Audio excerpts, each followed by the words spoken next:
I live in Mexico City, probably one of the best places on earth.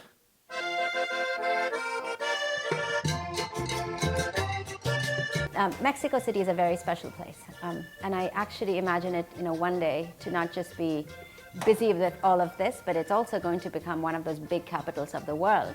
I mean, it's been growing so quickly. In the year and a half that we've been in business, I think the number of VCs has multiplied by 2 or 3 times. And I really like biking around the city.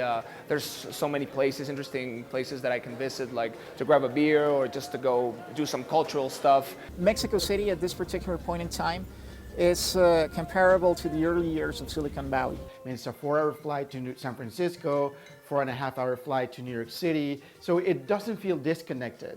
I wake up in the morning and I'm able to show up at my office in San Francisco at 10 a.m. That's great.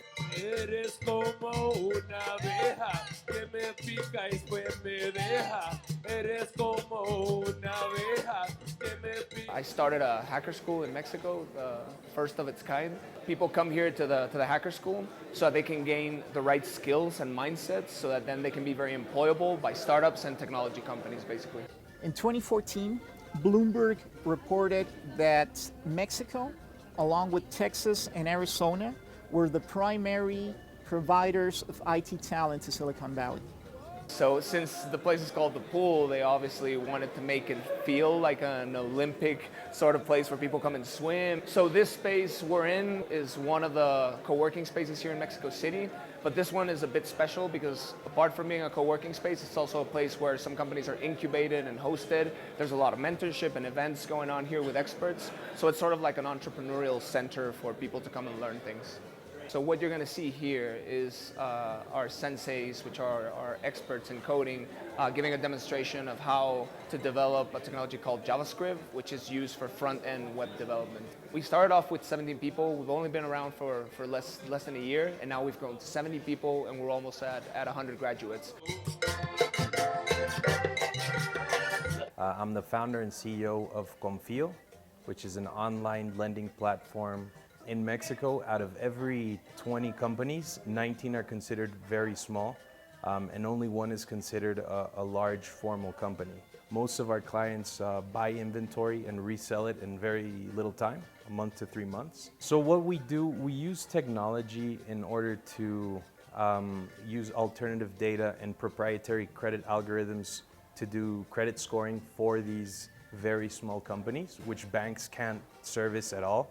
Our credit rating can be used to grow and to use with a larger institution. We have several customers which initially were asking for $1,000 US and now we're up to 10,000. The demand is humongous. The size of the market is 15 billion US. CANIETI, it's a national chamber. The chamber represents all these 3 sectors: electronics, telecommunications, and information technology. We work with the government and with the Congress in industrial policies for our industries.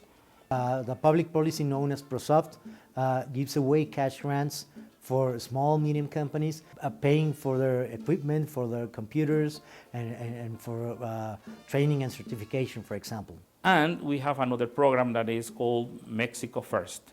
Mexico First has promoting access to training for more than 100,000 students and certifications for 80,000 students.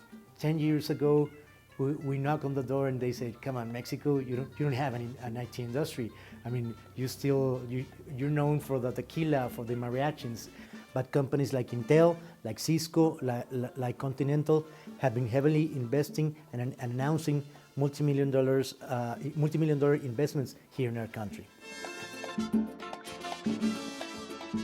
We are a venture firm that is doing early stage investments all over the world. We invest in 40 countries, and Latin America is one of the continents that we care about the most. So we've done over 90 investments, and that's actually where I work. I am personally in charge of all of our portfolio over here. Once you find people that are resourceful, that really care about the problems that they're solving, they're talented, and very focused, you can put together capital and they can scale those up, and that's what we're seeing. Miraculous and Jorge Soto are an example of that.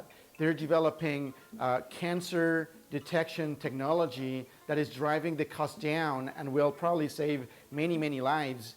And they're not doing it particularly for Mexico. They're doing it now from Mexico, but probably will spread to the rest of the world.